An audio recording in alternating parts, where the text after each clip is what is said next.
So recently the announcement was made that the final season, part 3, part 1 of Attack on Titan is coming out on March 3rd. I don't know what's harder to believe, that we're getting more Attack on Titan in basically a month, or that we're on the third part of the final part and we're getting that third part in 2 parts. I mean, is this the final season anymore? The final season has been 3 seasons, and now we're getting the 3rd season split into 2 parts. We're gonna get to the end of part 2 and they're gonna tell us in a year and a half there'll be a movie. But since Attack on Titan is hot in the streets right now, I figured with the final arc of Attack on Titan actually finally coming to a close here, I would answer a couple of key questions about Attack on Titan for you. And with the final arc being about everybody versus Eren, I figured I would answer the very important question, how strong is Eren? As recently, as far as the anime goes, Eren just saw a massive boost in his strength. You see, in the anime, Eren has officially wrestled control of Ymir Fritz, the founding Titan, which means as it currently stands, he's in control of 3.5-ish Titan shifter abilities. He has the Attack Titan,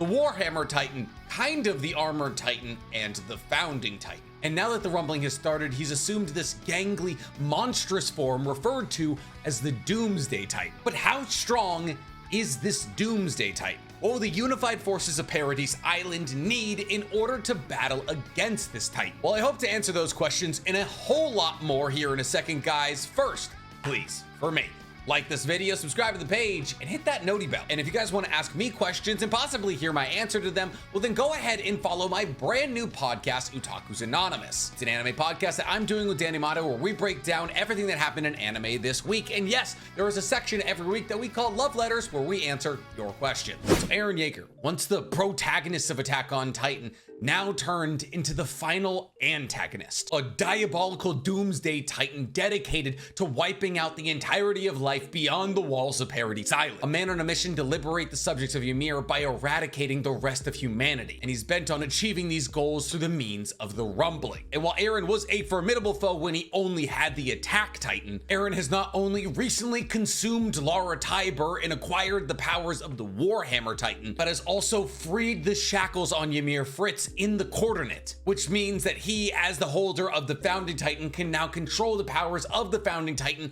without royal blood, meaning he doesn't need the likes of Zeke or Historia to activate his true power. But what is that true power? How far does this Doomsday Titan scale? Well, that's a tough question, especially to answer without talking about manga spoilers. So instead of focusing entirely on the Doomsday Titan form of Eren, we're just gonna be focusing on Eren and talking about his Doomsday form as one of the many forms he can take. So when talking about how strong Eren is, we have to start with Eren, not the Attack Titan, not the Attack Titan plus Armor Titan, not the Doomsday Titan, not even the Warhammer Titan. Just Eren. See, when Eren was just a regular human, the only significant trait about him was his physical strength, as Eren often had to stand up for Armin against bullies. And therefore, as a child and a teenager, he was much physically stronger than anybody of his relative size. But on top of that, when he joined the Scouts, Eren was not only a genius with ODM gear who managed to overcome broken ODM gear and still balance himself, he also, out of the entire 104th graduate class, ranked the highest in hand-to-hand combat. Now this is because Eren trained in hand-to-hand combat with Reiner and Annie, who taught him grappling techniques and Muay Thai and kicks and strikes, and he absorbed all of it like a sponge, becoming arguably a very well-rounded MMA fighter, one who, even despite his diminutive size compared to people like Reiner, could use his strengths to overcome them in battle. In fact, in year 850, before Eren even underwent his first Titan shift, his combat rating was a 9 out of 10. However, when talking about Eren's true strengths, unfortunately, it doesn't come down to him as a human. Though he does use that hand-to-hand combat ability every once in a while to lay the smack down on Armin for really no reason, Eren's real strength comes from that of the Attack Titan, the Warhammer Titan, the Founding Titan, and once again, a little bit of the Armor Titan. See, the form that we're most familiar with when we're talking about Eren is that of the Attack Titan, which is considered one of the most offensively equipped Titans out of all of the Titan shifters. However, the Attack Titan is also usually considered the most rebellious out of all of the Titan shifters, as outside of being a 15-meter Titan that's absolutely ripped to smithereens and able to lift World War I dreadnoughts, which, by the way, is very much a scalable feat. Because if we say that the time that Eren lifted an entire warship at the Port of Paradise, that's probably around 18,000 tons he picked up, which is a lot. But the reason that Attack Titans were usually considered the most rebellious is because of their secret ability. You see, the Attack Titan basically has the ability to alter history, as the current Attack Titan Titan Shifter is able to send their memories to the past. Now, this is both a pro and a con of the Attack Titan, because previous generations of the Attack Titan cannot control what memories they get. It's really up to the latest generation of Attack Titans to decide what memories to send backwards. Because of this, an Attack Titan that's further down the line than all of the other Attack Titans can manipulate history to act in whatever way they want by controlling the information that's backwards flowing. And this is exactly what Eren did. Eren sent back information from his time as the Attack Titan to his father Grisha, manipulating his father into securing the Founding Titan for him. Which I know sounds complicated. How was Eren sending back information to Grisha and controlling the history that Eren experienced before Eren was even born? But the thing is, all of this information is passed through the coordinate, which is a space without time or matter. The coordinate is an extra-dimensional space where every single subject of Ymir that ever has existed or will exists. And this is because of the existence of the Founding Titan, because the Founding Titan is able to see everything that's ever happened, is happening, or will happen simultaneously, so long as they're connected to royal blood. And since all subjects of Ymir are technically offsprings of the Founding Titan to some degree, the timeline of Attack on Titan is not a straight line. It's a circle where everything that's ever happening is still happening, everything that is happening, and everything that hasn't happened yet has already technically happened. Are you confused yet? Good, it's gonna get worse. So in this form, not only is Eren able to lift 18,000 tons in a World War I dreadnought and control history by sending his memories back to Grisha and those who came before Grisha, Eren has also been shown dodging things like artillery fire, which travel at a supersonic speed. But this does not by any means mean in this form that Eren can travel at supersonic speeds. It just means that in this form, his reaction time is supersonic. Eren's travel speed in the Attack Titan is probably somewhere between like 40 and 50 miles an hour. He's faster than horses, and that's pretty much it. He's about as fast as you would be if you were 15 meters tall and could sprint. However, Eren didn't stop with the Attack Titan. Eren was given a vial of serum labeled armor from Rod Reese. And after receiving this vial, Eren gained the ability to harden, much in the same way that the Armored Titan has the ability to harden their skin. But Eren practiced hardening for months with Hanji, specifically to close the hole in the wall in Wall Maria. This obviously was a look forward to the fact that all of the walls were created using hardened Colossal Titans, but that's not relevant to today's conversation. But the irony of Eren learning this hardening technique is that he was better at it than the Armored Titan, as multiple times Eren has shown with his hardened fist to be able to break the armor of the Armored Titan, implying that not only is Eren's hardening probably harder than the Armored Titans, but also giving us a rough estimate of what Eren's attack power in the attack form is. You see, because we know that Reiner's armor has tanked a Colossal Titan explosion before, and the Colossal Titan explosion is estimated to be anywhere between a large town and small city level attack. We know this most specifically from Armin's transformation into the Colossal Titan in the Bay of Libero, where he not only eviscerates the entire bay, but about half of the city. And Reiner's armor has been shown to be able to tank that explosion. So the fact that Eren's able to break armor that can tank that level of explosion tells us that Eren's attack power is somewhere around small city level. Not that he can punch the ground and destroy a small city, but just that his punch can break those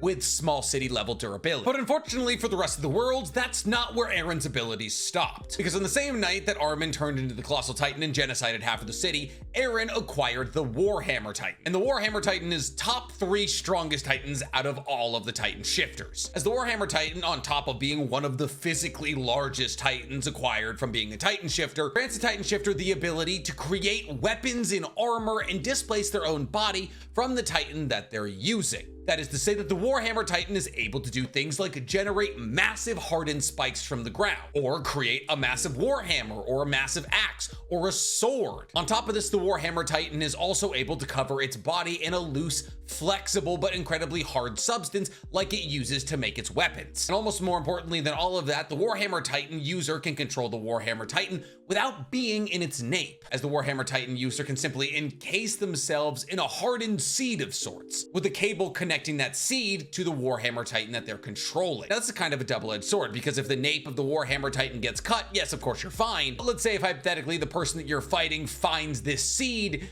you're in trouble, especially if that person is able to use the Jaw Titan like a nutcracker. And while Eren probably doesn't use these abilities as often as he could and or should, we've seen him pretty much master all of the abilities of the Warhammer Titan almost instantaneously, being able to generate massive spikes that impaled both the female and armored Titans to allow him to escape momentarily. And considering the fact that these armored spikes were strong enough to go through the armored Titan, that's saying something, considering the fact that we just scaled the durability of the armored Titan. So does the acquirement of the Warhammer Titan really increase the base stats of Eren to any meaningful degree? I mean, sort of. You see, Eren already had the ability to harden better than the armored Titan, which would mean that he really wouldn't need the Warhammer Titan's abilities to improve his defense, though the ability to possibly cover himself in the armor that was used by the Warhammer Titan is a slight boost. Really, all that happens with Eren after acquiring the Warhammer Titan is the fact that his range increases, as he can generate weapons to fight from afar and also shoot spikes out of the ground. So to a degree, his attack power also increases. But more than anything, his hacks increase. It's another notch on the utility belt for Eren, and if Batman has taught us anything, a utility belt should not be underestimated. But honestly, having the attack Titan and the Warhammer Titan and the armored Titan doesn't really mean anything if you have the last Titan he has, the Founding Titan. See, while those other three are very, very nice to have, the Founding Titan is essentially God for the subjects of Ymir. You see, for the majority of the show and the manga, Eren couldn't control the Founding Titan. And this is because you needed to be a descendant of royal blood to have full control over the Founding Titan. So only people like the Rhys family and Historia and the Fritz family could control the Founding Titan. Now, this is because the Founding Titan is Ymir Fritz, who was a slave who, after being injured, crawled under a tree and encountered the centipede-like being that would turn into the Founding Titan. But the thing is, even after acquiring the power of a literal god, Ymir Fritz went back to her owner, the monarch of the Fritz royal family. And after returning to him, her powers were used to spread the influence of the Fritz family as far as it would go. However, after 13 years, Ymir would jump in front of an assassination attempt against the king and die, after which the king would force all of Ymir and his children to eat the entirety of her body, starting the Titan Shifter cycle, where you had to consume the spinal fluid of a Titan Shifter as a pure Titan in order to inherit their Titan shifting ability. And because Ymir lived in fear of the royal family, only royal family members would be able to command her. This is, of course, until Eren breaks her out of this, allowing Ymir, the Founding Titan, and the controller of the coordinate to be controlled by whoever has the Founding Titan. And that's bad, because like I stated, the Founding Titan is basically God to the subjects of Ymir. And if the rest of the world is stuck in World War I levels of technology, it's also God to the rest of the world. You see, the Founding Titan has the ability to control all Titans. This is how Eren was able to initiate the rumbling. Eren took control of all of the colossal Titans in the walls, unhardened them, and began their march across the ocean. Now, while this is stated and shown that it works better on pure Titans, it also does have a small amount of effect on Titan shifters. A command by the Founding Titan to a Titan shifter is kind of like a suggestion, not one you have to act on, but one you feel as though you're inclined to act on. Though to pure Titans like the colossal Titans and all of the Titans outside of the walls that aren't Titan shifters, this is an absolute command. The lack of humanity in these pure Titans stops them from being able to say no. But the thing is, the powers don't end there. As the Founding Titan, Eren is also able to Titanize any subject of Ymir. This is actually how Karl Fritz created the walls around Paradise in the first place. With control of the Founding Titan, he Titanized a bunch of the subjects of Ymir and turned them into colossal Titans that he then commanded to harden. But I know what you're saying. You're saying, well, Nick, when regular people are turned into Titans, they're not colossal Titans. That is a Titan shifter ability only. Except it's not. You see, it was shown to us that Ymir actually creates the Titan form of every subject of Ymir that's ever Titanized, meaning something like Eren's attack Titan or Coney's mom's Titan were all created by Ymir. She brings the sands of the coordinate together and gives form to a Titan. Now, she can take as much time as she wants to do this because, like I said, in the coordinate, time doesn't exist. And thus, if you have control over Ymir and control over what kinds of Titans she makes, every subject of Ymir Titanized by Karl Fritz could be turned into a colossal Titan. And mind you, all of this would happen instantaneously. There's no, I Titanize you and we have to wait for Ymir to make your Titan form. The second I use my Titan roar to Titanize as many of you as I want, you are all instantly colossal titans. The best example of this is when Zeke titanized a lot of the Paradis forces using his spinal fluid, because Zeke with the Beast Titan kind of has an ability similar to that of the Founding Titan, except his technique requires one more step. See, if you consume some of Zeke's spinal fluid and then he uses his Titan Roar, you will titanize. However, the Founding Titan doesn't need the spinal fluid bit. If you are just simply a subject of Ymir and Eren uses his Titan Roar, you will be a Titan. But since Eren is trying to save the subjects of Ymir and not titanize more of them because they lose their humanity that way, he doesn't really use his technique as often as he could. On top of this, Eren is able to alter his own physiology, which is how he was able to create his Doomsday Titan. He also, through the fact that every single subject of Ymir is connected to the coordinate, can telepathically communicate with every single subject of Ymir. And this isn't the only thing that Eren can do to subjects of Ymir. He can also manipulate all of their memories, which is what Karl Freaks did when he first created Paradis, erasing the memory of everybody's previous life in the outside world using his Founding Titan ability. So to subjects of Ymir within yelling range of Eren, history is whatever he wants it to be. And more than manipulating just memories, Eren also has the ability to anatomically manipulate any subject of Ymir. Now, I'm not just talking about titanizing them and controlling what Titan they turn into. I'm talking about just changing their human bodies. Now, obviously, this is what Zeke wanted to do with the Founding Titan ability. He wanted to sterilize all subjects of Ymir so they would be the last generation of possible Titan shifters. And Zeke found out this was a possibility because a couple of generations back, there was a king who was dealing with all of his people dying from a deadly plague. So the king used the power of the Founding Titan to make every subject of Ymir immune to this plague, meaning that somebody with complete and total control over the Founding Titan has complete and total control over the anatomy of every single subject of Ymir. That is to say that the person with the Founding Titan could just say, the subjects of Ymir no longer have hearts, and wipe them all out like that. So this still leaves us with the question, how strong is Eren? Well, Eren in his Doomsday form still has access to all of the abilities he had prior to entering the form. It's just in this form, he's larger than Rod Reese was. He's roughly 400 meters tall and God knows how long. The irony of this form, even though it may look incredibly intimidating, is that his defensive power actually goes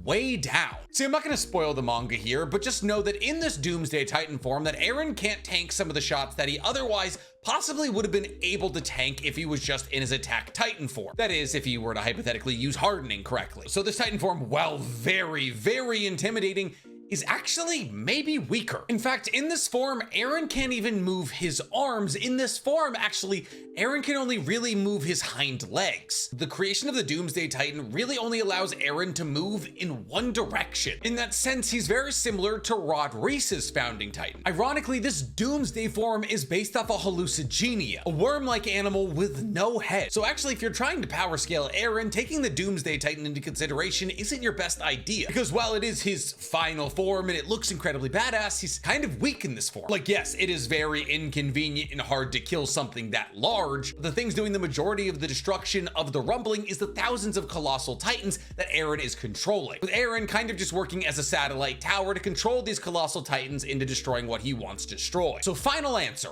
how strong is Eren? With the power of his hardened fist destroying Reiner's armor, which was able to tank an explosion from the colossal titan, we gotta say that his AP is around small city, big town level. Low ball, city block, high ball, small city. And since we know Eren now has the hardening ability of both the Warhammer Titan and the Armored Titan, and his armor is actually stronger than the Armored Titan's armor, I'll put his defensive ability around that of the Armored Titan. In his Attack Titan form, not his Doomsday form. His reaction speed is supersonic, his speed is substantially below supersonic, being able to simply walk, run, or sprint at whatever size he currently is, and thus he's probably his fastest as the Doomsday Titan, but that's just a product of how large he is. His stamina is no joke though, as we've seen him be able to jump out of his Titan and recreate his Titan in a matter of minutes. And we've also been able to see him run in his Titan form for a very substantial amount of time and fight multiple Titan foes at once. It also appears as though the use of the Warhammer Titan abilities doesn't fatigue him very much, so you have to add that to his hacks. So final prognosis, if you're a subject of Ymir, Eren is God. He can manipulate you anatomically from anywhere on Earth. As a subject of Ymir, you are connected to the coordinate, and so is he. He quite literally runs the coordinate. To any subject of Ymir, Eren is technically boundless, except the Shapeshifter Titan. Titans. You see, Eren doesn't have complete and total control over Shapeshifter Titans. As one, they already have a Titan form, and therefore Ymir can't make them another Titan form, and two, they have a level of resistance to his commands. This includes both memory and anatomical manipulation. Now, if you're a regular human, Eren is nothing a nuke can't wipe out. In fact, some non-nuclear warheads that we have nowadays would probably do the trick. But to a world stuck with World War I technology,